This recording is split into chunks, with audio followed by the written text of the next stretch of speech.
Hello, and welcome to ASMR TirarADeguello. Are you hoping to calm your mind, relax your body, or experience ASMR? Dr. Andrew Michaels is here to help you. When last we met, Dr. Andrew Michaels had used his new knowledge of shadow people to discover and track a nest of creeping vampires. The mother has died, but the father protecting the babies is twice as large and impossibly dangerous. Is there any way to contain the creatures and protect the people living nearby? Find out now in part 3. The conclusion of The Creeping Vampire.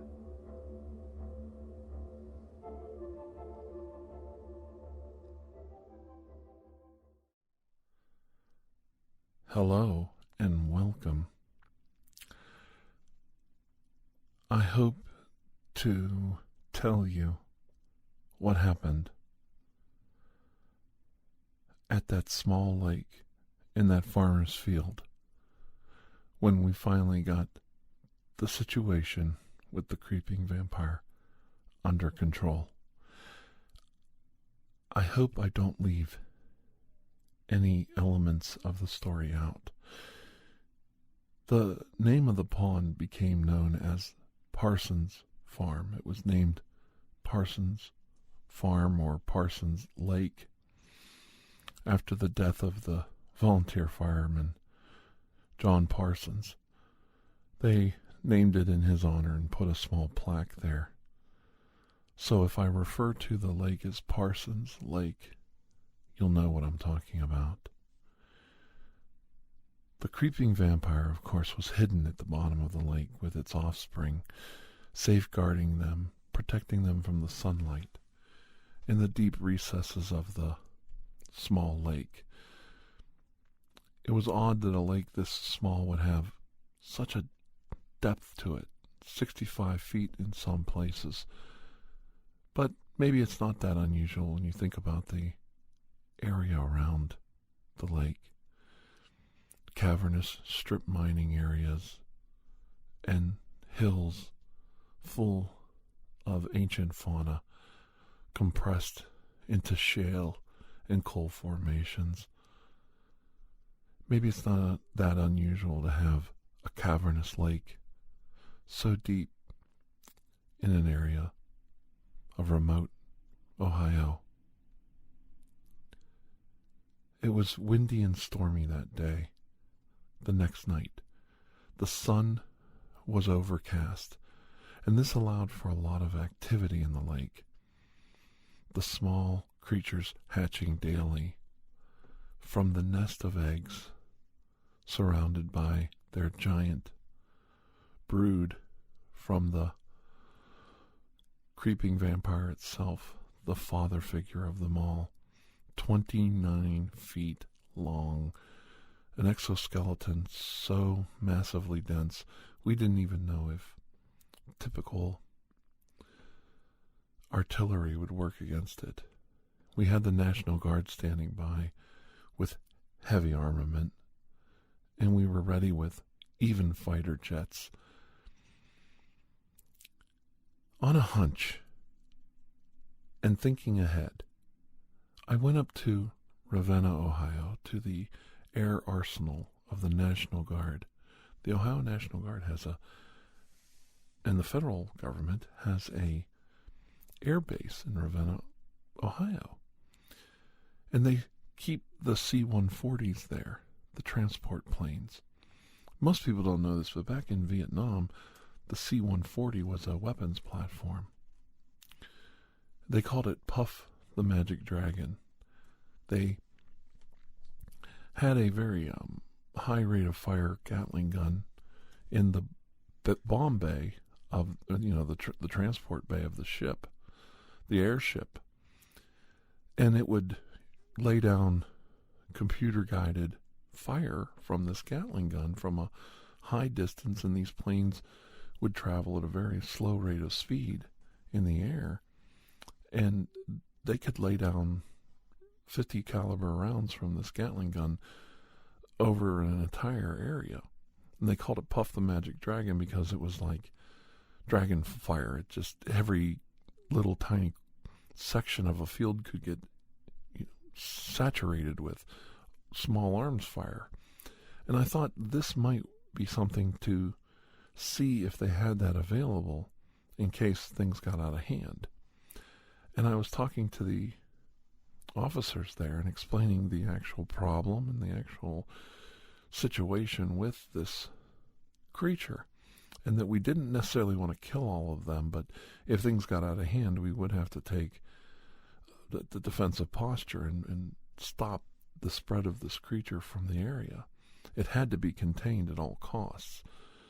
It definitely didn't belong in our ecosystem, but it had some major weaknesses, and one of them was light itself. They assured me that if push come to shove and they were called upon, they would take care of it. They had just the right weapon system in mind and told me not to worry about it further, and they would have 2 planes on standby in case they were called upon. They would have them in the air, and if needed, they would circle the area and lay down suppression weapons to control any outbreak. I thought, well, this is wonderful. They seemed like they had a grip on the whole situation. And this was odd to me. Usually the military is a little behind the curve. They're very intelligent men. They're great at their job, but when you present them with a supernatural or a prehistoric, in this case, problem out of their normal range of enemies, they tend to sit back and ask us, the scientific community, what we think. But in this case, they seem to have the answer already. I just took them for their word, told them, for once, I'm happy somebody's got a grip on things, and I left. It was a short drive back to Parsons Farm in southeast Ohio. And by then, with the overcast and the sun dipping down into the horizon, there was a lot of activity. The creatures were coming out, and they were wanting to know what to do. We decided that we were going to try another capture program. And teams of men started to gather up and capture the smaller creatures. We were able to capture at least 24 of them, put them in cages, and keep them relatively isolated, both sound-wise and visually from outside stimulus, in a cargo container that had sound-deafening materials on the outside. This way, if the creatures decided to make their call to the giant protectors of their race, as they did in the previous nights, they wouldn't be able to hear them because of the sound deafening, but they would also not be able to react if they heard any calls for communal help. Everything was going well. We had, as I said, about a couple dozen specimens gathered up, caged, and properly quarantined in a cargo container. We sealed that container up for safety purposes only, and right around that time is when things started to get quite insane. And when I say insane, that was when the sun went down. The sun went down, the little ones weren't as active anymore. Now it was time for the beast to feed. Their protector definitely had a taste for human blood and rose from the depths of Parsons Lake. He was huge, 29 feet tall, probably around 35 feet in total length, but he could rear up to about 29 feet tall, with 4 of his legs able to attack and 2 of them in the tail balancing the rest of his body. His carapace was so thick. It was almost impossible for us to envision small weapons fire having any effect. We noticed there was 3 other creatures, a little smaller, around the 8 to 10 foot size. We were wondering if those were female versions. The female version seemed to be smaller than the male version. The male version being the one that was protecting the brood and the horde of eggs. The female being smaller would lay the eggs, and then the male would have the job of protecting them. They seemed semi-aquatic, but they were able to spend unlimited amounts of time in the open air. Maybe that was how they gestated their eggs, I'm not sure. But there was a possibility that they had made it again, and we didn't want this to get out of hand. We needed to take some of the bigger specimens captured. They needed to be captured, and they needed to be studied. And if that meant that we were going to have to take some of them, kill them, whatever you want to call that, then that was what was going to have to happen, because we couldn't let this outbreak spread. And their idea this night was for it to spread. The male dominant one, the giant beast, took his claws on his 2 front legs and literally shredded the barrier that we had around the lake. By this time we had a chain link fence on the outside of the plywood, wood, and plastic barrier around the lake. This was immediately dealt with. He completely shredded it, spread it out, and his brood started to leave the area of Parsons Lake. A anti-personnel carrier, a small tank, I think they call it a Bradley's personnel tank, personnel mover, drove up and was about to open fire. The creature immediately saw the threat of the tracking vehicles coming towards it, reached over, picked up the Bradley fighting vehicle, picked it up with 4 of its legs, and threw it upside down into the lake. The men started to clamber out of the lake. The creatures were on them. It threw it into the lake to feed the smaller creatures that were still in there, being protected by the giant beast. The men were screaming for rescue and being attacked. Now these creatures were small, smaller than, say, a 12-pound dog, and the men were able to kick and push them away. But some of them were getting attacked and getting, it's not so much bit, but hit with the siphon hoses of the creatures. When they were attacked, they were able to realize it and knock the creatures away. But they were also trying to swim and get to the edge of the water. One of the 8-foot creatures turned around to come back because it was obvious they were hurting the smaller creatures, and they started to hiss. This brought upon one of the more adult-sized creatures towards the men to stop them from hurting them. We all noticed this, and of course precautions were put in place before the attack occurred, and men started opening fire where it was needed. We tried to control our operations and only fire as needed, but things started to get out of hand as the great beast slid across the ground very quickly. It could move incredibly fast in very quick motions, and it was always unpredictable what direction it would go. And anybody that started to fire on the smaller creatures, it would immediately attack. So we tried to set up fields of fire where the creature had to go from one group of men to the next, and then they would stop firing, so the creature would be a little confused on what or who to attack. But it didn't take long before things got out of hand. A full-blown battle was beginning to occur. We pulled our troops back, pulled as many men back as we could. Most of the men in the lake were rescued from the Bradley fighting vehicle, and we tried to take up a defensive position and use suppression fire to keep the creatures back. Several of the smaller ones were destroyed or killed, but the large one did seem impervious to small-arm fire. We rolled up a National Guard tank into position to fire upon it, and we called in for artillery and air support. I made the phone call for Puff the Magic Dragon, and they started to bring the C-140s into a trajectory to have them do an overflight. The tank that pulled up onto the battlefield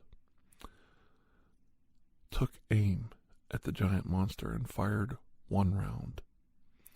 The large shell from the tank penetrated the creature's carapace and exploded out the other end. It literally tore a gaping hole completely through the creature. It wasn't quite the result we were expecting. We thought it would explode on contact, but instead it exploded when it came out the other side. That was fine, but the gaping hole seemed to fill in quickly, almost like liquid concrete flowing down into the hole and sealing it back up. Was it a defensive mechanism with the creature, some kind of healing process? We didn't know. But the tank quickly took aim and fired another round, this time higher up on the creature between the two top dominant clawed legs. That shell went screaming through the creature and exploded in midair behind it, illuminating the scene, illuminating the giant creature, crossing the distance towards the tank, and seizing it with 4 of its front claws. It picked up the tank, rolled it over upside down, and slammed it directly into the ground. The men, of course, were safe inside, though they were jostled and probably injured. They would survive the day, but the tank was now upside down with its tracks up in the air, rolling worthlessly in the air. The creature turned and started doing wide sweeps of its claws. Once in a while it would grab a man and throw him, or grab a man and slam him into its snout, sucking the life from the man. It was an amazing sight. We were totally outgunned. We were totally out of sorts. We did not expect this kind of reaction. These creatures were trying to set up, in my mind, a distraction by attacking us so openly and hostile that it would allow the smaller ones to escape. It was a good thing I had my contingency in place, and the contingency was just now arriving. The 2 C-140s were unmistakable. Over the fire and the din of all the explosions, death, screaming, and gunfire from every direction, came the sound of the C-140s flying low, flying in close. They turned and started to circle the area. Their bay doors open. They deployed their weapon. Of course they couldn't fire their Gatling guns because of the men below. The friendly fire would be incredible. They would kill as many men as they killed creatures. And that was not what they were going to do. A new weapon, a weapon in case of an apocalyptic event, was deployed. 2 huge infrared lights, literally miniature suns, fired up from the 2 airplanes and blasted the entire area below. The squeals, the screams from the creatures as they were all illuminated was insane. The creatures all through the fields reared up on their hind legs. It was like they stood up into the face of the sun. You could see the black shadows of the creeping vampires pulling out of their bodies towards the dragons above as they shined their bright lights down onto Parsons Farm. The giant 30-foot-long creature would have none of this. You could see the dark shadow of it as the light trained on it. An almost audible gasp came from the creature as its carapace opened on its back. It was a male. It was a drone, and like a giant carpenter ant, it opened up its carapace, and it had wings.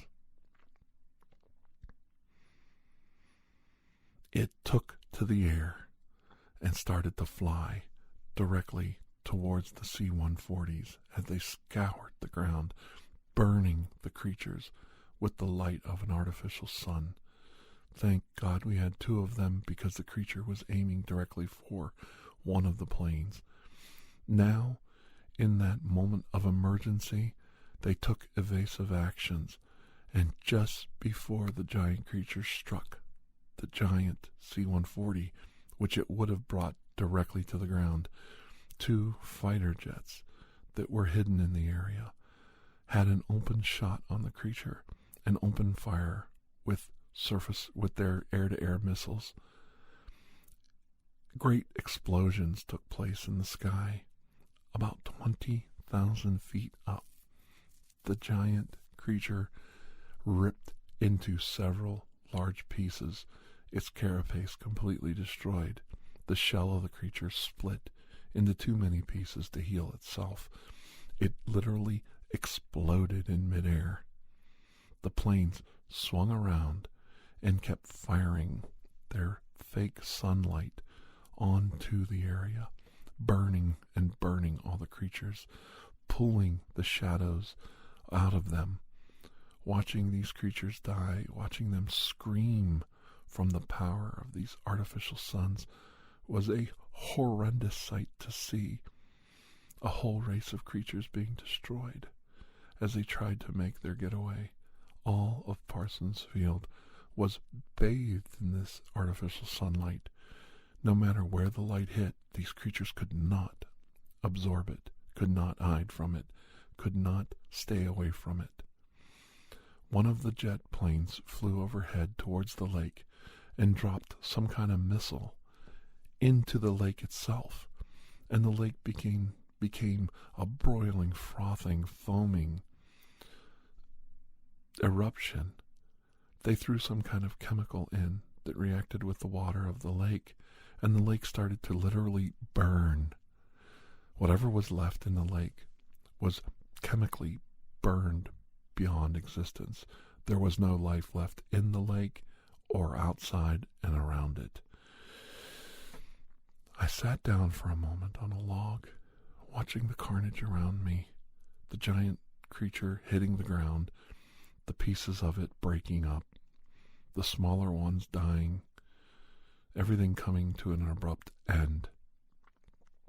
This battle was over, and my military friends, my government, for once was very far ahead of the curve.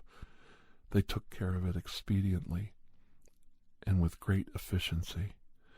The men moved in and started to take care of the wounded.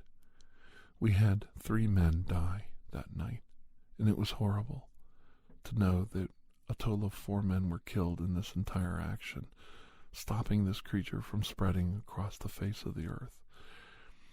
But one small solace came to us, that this creature probably went extinct because it couldn't deal with the sunlight.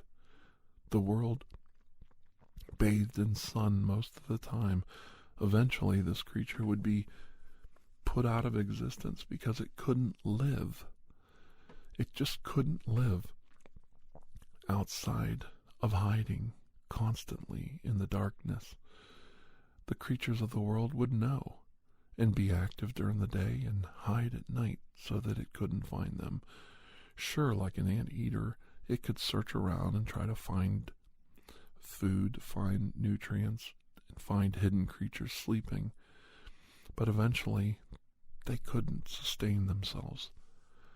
The animals of the world eventually would be able to put them down on their own, and evolution would choose them to not survive, not to go forward in the timeline. The creature itself had too many weaknesses, But its lust for life, its hunger for life, kept it going in the deep recesses of the earth. Fragments of its civilization survived as the creatures of the shadows entered in to their bodies. The great loathing of being driven into extinction, driven into the caves, into the dark recesses of the world, fed their lust, their hunger for life, and allowed them to be taken over by the shadow creatures. We brought so many of the shadow creatures together as they proliferated their species in Parsons Lake and tried to rebirth their species. This was a great setback for the shadow creatures of the world, and definitely it was the first battle in many battles to come. I had a debriefing with all the heads in charge of the operation. I let them know what I knew, and then I found out they knew a lot more than I gave them credit for. My government and my military had preparations to deal with the shadow creatures of the world for many generations. They were discovered at the end of the Great War, World War I. They were responsible for spreading the first pandemic of the 20th century, the Spanish flu, trying to bring humanity openly to its knees. We found through the infrared lighting of the fake sunlight we were able to generate that we were able to bring these creatures to bear, bring them to their knees. We were able to suppress their spread upon the earth. My government had known about them for a long, long time and had many precautions in place. The problem was, until I came to that air base, they weren't made aware that they were going to need their help in combating creatures brought onto the surface by the shadow creatures. They should have been contacted immediately, and a military liaison should have told me that their expertise was at my disposal. They were only made aware of the situation when I took my time out of my day to drive up to Ravenna Arsenal and let them know. On further research and investigation, one of the commanding officers in charge of the detail helping me didn't pass the order on. He was questioned, and a scary new truth came to light. After his interrogation and questioning, against his will, he was exposed to a bright, artificial light, and a shadow creature was pulled from his body.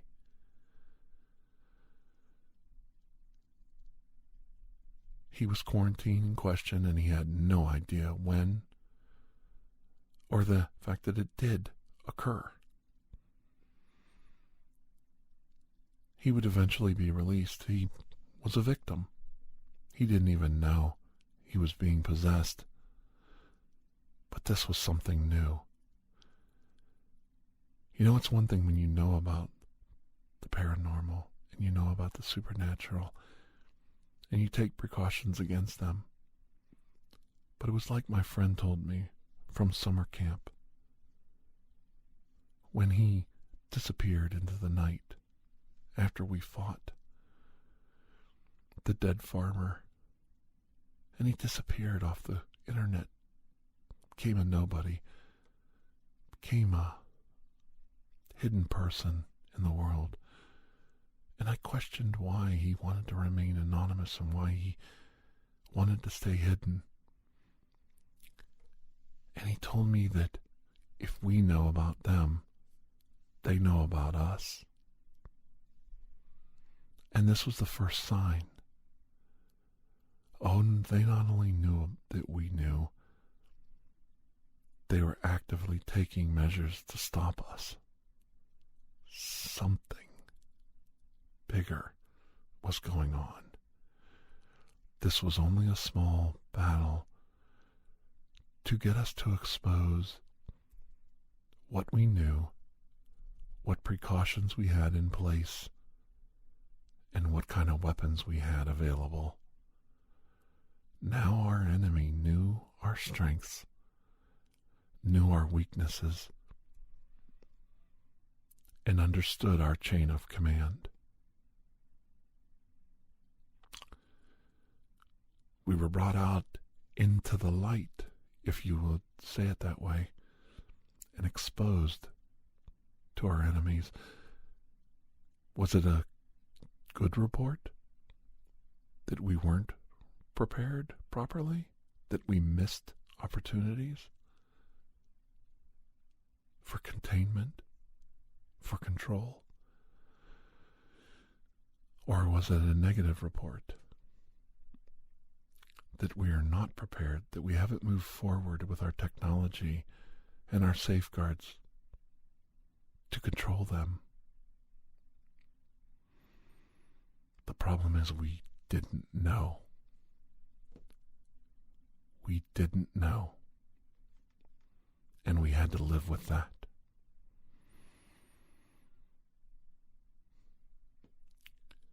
Thank you for joining me. We have a new adventure next week. A never before heard of cryptid creature creeps out of the darkness and into the light of the stories. I want to tell you, be prepared. Things are not always, actually things never are, the way we perceive them. Stay vigilant, stay safe, stay healthy, and I'll see you next week. Until then, bye-bye.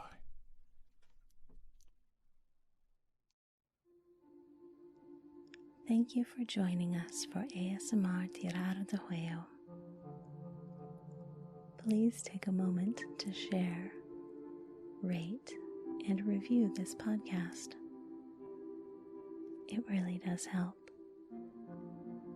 If you are interested in additional ASMR content, you may view our library of videos at youtube.com/TirarADeguello. The theme song, Atlantis, is by Jason Shaw of audionautics.com and is used by permission. Correspondence, including questions or requests, may be sent to TirarADeguello@gmail.com. On behalf of Dr. Andrew Michaels, thank you.